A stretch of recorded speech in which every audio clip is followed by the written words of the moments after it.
Halo Sobat Profita, bertemu lagi di video channel YouTube Profita Institute, The Smart Way to Make a Profit. Tapi di video kali ini saya tidak akan bahas saham sama sekali, tidak akan bahas apa itu pasar modal, tapi saya akan cerita pengalaman saya mendapatkan rumah dengan harga jauh di bawah harga pasaran. Ini bukan tips atau trik, tapi hanya sekedar cerita. Ini juga bukan untuk pamer atau supaya diikuti jejaknya, tidak. Karena apa? Setiap orang punya mungkin punya jalannya masing-masing untuk membeli rumah gitu kan. Jadi ini sekedar cerita, siapa tahu cerita ini bisa teman-teman ikuti, teman-teman juga jalani sehingga teman-teman bisa mendapat atau mendapatkan rumah dengan harga yang jauh di harga pasar. Mendapatkan rumah jauh di bawah harga pasaran. Sebelumnya saya sampaikan rumahnya di mana gitu kan. Rumah saya yang saya dapatkan dengan harga sangat murah itu ada di Kota Cilacap. Kurang lebih jaraknya 5 km dari alun-alun, jadi masih di tengah kota. Kemudian di salah satu perumahan terbesar di Cilacap, sampai lebih dari 900 unit rumah. Inilah perumahan lama, perumahan pertama kali di Cilacap, gitu kan. Jadi kalau tanya di mana lokasinya, itu di Cilacap, gitu kan. Terus harga pasaran di sekitar situ berapa, gitu kan. Saya sampaikan di depan persis rumah yang sekarang saya tempati itu ditawarkan dengan harga 500 juta. Nah, fotonya ada di sini, nanti akan saya kasih fotonya. Itu 500 juta. Luasnya 9 kali 12, satu lantai setengah. Jadi ada satu kamar di sampingnya gitu, ukuran 3 meter sekian itu di atasnya garasi, itu mintanya 500 juta. Kemudian di belakang rumah yang sekarang saya tempati itu, jadi satu blok tapi beda gang, itu 2 lantai, itu pada saat yang bersamaan dengan saya membeli rumah itu harganya deal 750 juta. Nah, sementara harga rata-rata pasaran lantai 1 yang hanya 9 kali 12 meter itu di perumahan saya harga rata-ratanya antara 350 sampai 450 juta. Nah, jadi itu harga rata-ratanya, range-nya antara 350 sampai 450 untuk rumah satu lantai tanpa dengan 2 lantai. Sementara depan rumah saya persis itu 1,5 lantai, bukan 1,5 ya, karena cuma 1 lantai tambah garasinya ada kamar lagi gitu kan. Itu minta 500, kemudian di belakang rumah yang saya tempati itu 2 lantai, itu full 2 lantai, itu 750 juta. Sementara rumah yang saya tempati itu 3 lantai, 108, 9 kali 12, 3 lantai, semuanya full. Lantai 1, 2 itu full kamar, full bangunan, kemudian lantai 3-nya itu rooftop dan ada dapurnya. Jadi rumah yang saya tempati itu adalah terdiri dari 4 kamar dan 5 kamar mandi. Jadi kamar mandinya lebih banyak karena setiap kamar ada kamar mandinya dan ada kamar mandi di luar, kemudian dapurnya ada 2, dapur di lantai 1 dan dapur di lantai 3. Karena di lantai 3 itu untuk kalau kita masak-masak, ngumpul-ngumpul gitu kan. Karena yang bangun rumah saya itu adalah orang Chinese, juragan kapal, Cina Bagan istilahnya di Cilacap. Jadi dia bangun rumah itu karena dia takut ada kerusuhan tahun 98, kemudian dia bangun rumah di situ, tapi nggak pernah ditinggali, kemudian dijual ke beberapa orang, sehingga akhirnya saya yang menempati saat ini. Dan berapa rumah itu gitu kan? Kalau tadi saya sempat nulis di Facebook, ada yang ngomong 1 miliar, 1,2, 1,5. Saya hanya membeli rumah itu dengan hanya 350 juta rupiah. Ini saya cerita ini bukan untuk merusak harga pasaran rumah di Cilacap, tapi saya cerita aja supaya teman-teman tahu ada cara yang belum banyak orang tahu supaya bisa dapat rumah yang sedemikian murah gitu kan. Jadi caranya gimana? Nah, Cara ini belum banyak orang tahu. Jadi saya akan cerita runut supaya teman-teman bisa tahu seperti ini ceritanya gitu kan. Jadi rumah yang sekarang saya tempati itu rumah udah lama kosong gitu kan, bertahun-tahun.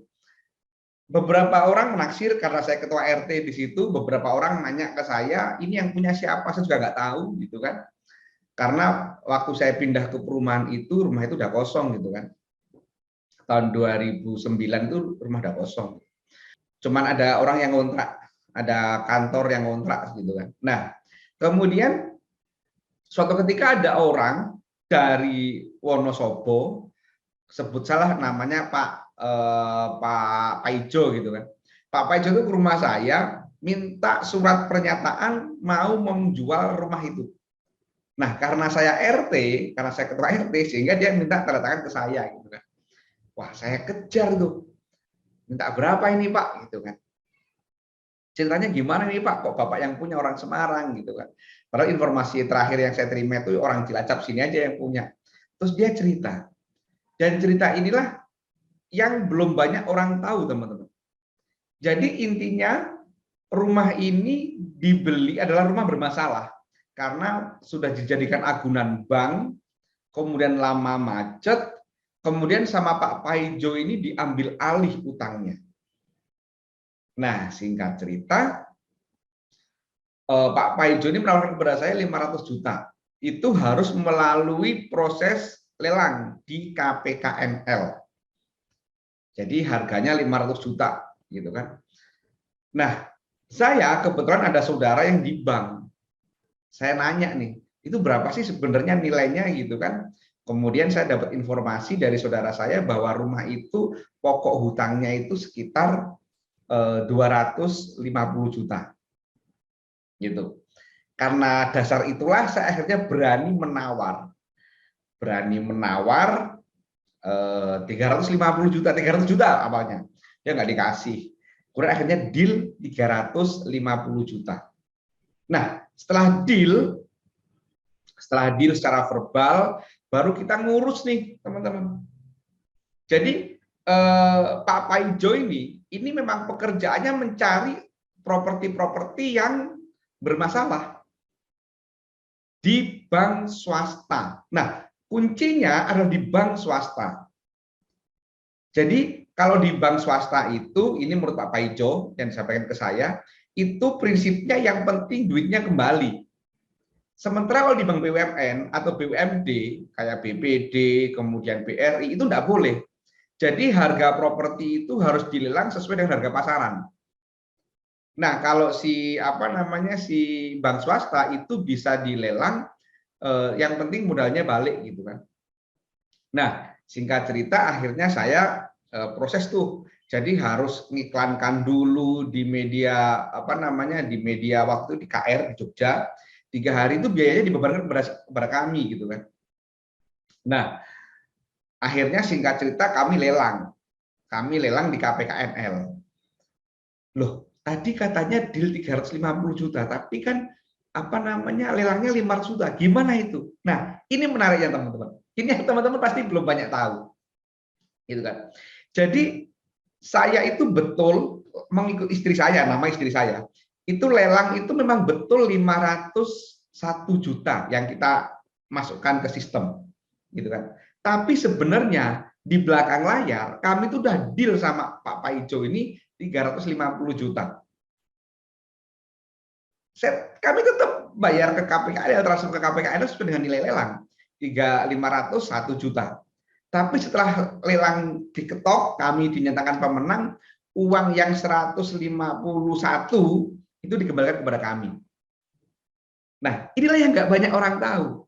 Jadi pada saat iklan, karena memang lelang di KPKNL itu harus melewati aturan, diiklankan di media nasional 3 hari berturut-turut gitu kan, dan itu biayanya dibebankan kepada kami gitu kan. Jadi menurut saya dari pengalaman saya ini, kalau ada lelang atau iklan lelang di koran itu sebenarnya sudah ada deal di belakang layar.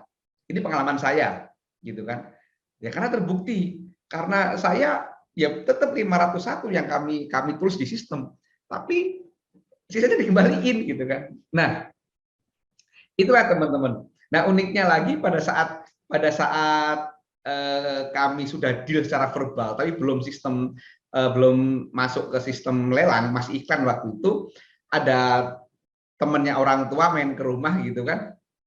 Kemudian dia lihat-lihat rumah, dia langsung bilang kayak gini, wah ini aku mau 600 juta, deal sekarang kalau mau 600 juta gitu. Jadi saya belum bayar aja sudah ada yang nawar hampir 2 kali lipat gitu kan.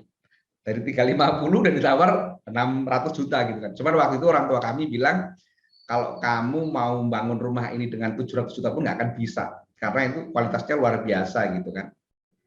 Jadi meskipun kosong lama, tapi rumah ini kayunya adalah kayu damar laut. Jadi kami tidak mengganti satupun kayak kusen, pintu, semuanya masih asli. Termasuk yang di atas tuh karena ada beberapa di rooftop tuh ada untuk genteng sedikit, itu juga masih utuh karena semuanya dari kayu damar laut. Nah, jadi teman-teman, berdasarkan pengalaman saya ini, maka kalau teman-teman mau mencari properti atau rumah yang harganya jauh di harga pasar, maka bisa menghubungi orang-orang di bank swasta. Ingat, bukan di bank BUMN ya, atau bank BUMD, nggak boleh, gitu kan? Di bank swasta. Tanya di mana ada properti yang harganya murah, yang sudah bermasalah, orangnya lama, nggak di store cicilannya dan seterusnya, saya nggak paham, gitu kan? Kemudian proses itu lakukan sampai nanti ke lelang di KPKNL. Jadi itu pengalaman saya, gitu kan? Ada orang yang bilang kalau bisa jangan ikut lelang, nanti lelang tuh harganya mahal, sebelum lelang aja diklik, saya nggak tahu itu. Tapi saya sekali lagi ini cerita berdasarkan pengalaman saya. Jadi itu pengalaman saya. Oh iya, apa nggak takut penipuan gitu kan? Ya sebelumnya saya sudah tanya kepada beberapa teman yang kerja di bank tentang proses itu. Bahkan ada salah satu teman yang mengatakan bahwa memang ada orang yang pekerjaannya seperti Pak Paijo itu. Jadi dia itu mencari di bank-bank swasta rumah-rumah yang bermasalah. Dan Pak Paijo itu di Cilacap ini sendiri juga nggak cuma punya satu rumah itu yang saya beli satunya. Ada lagi satu ruko.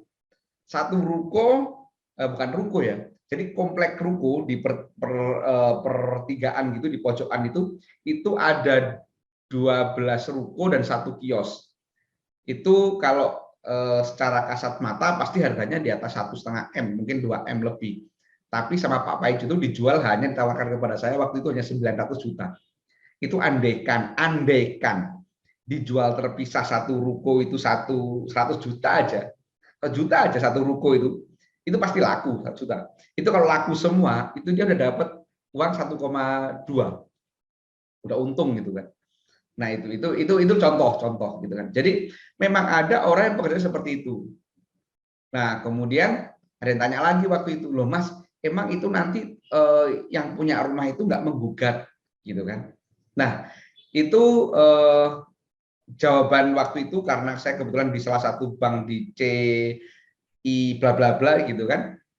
Itu dikatakan kalau orangnya mau nuntut gitu kan, itu tidak bisa. Satu, karena memang kalau orangnya mau minta rumah itu maka dia harus membayar bunga berbunga dan seterusnya, itu nilainya 2 M, 2, sekian M gitu kan. Sementara proses ini sudah melalui lelang, melalui prosedur, sudah diiklankan di media ternama juga gitu kan. Jadi ya aman gitu kan. Nah, teman-teman, itulah pengalaman saya untuk mendapatkan properti dengan harga jauh di bawah harga pasar.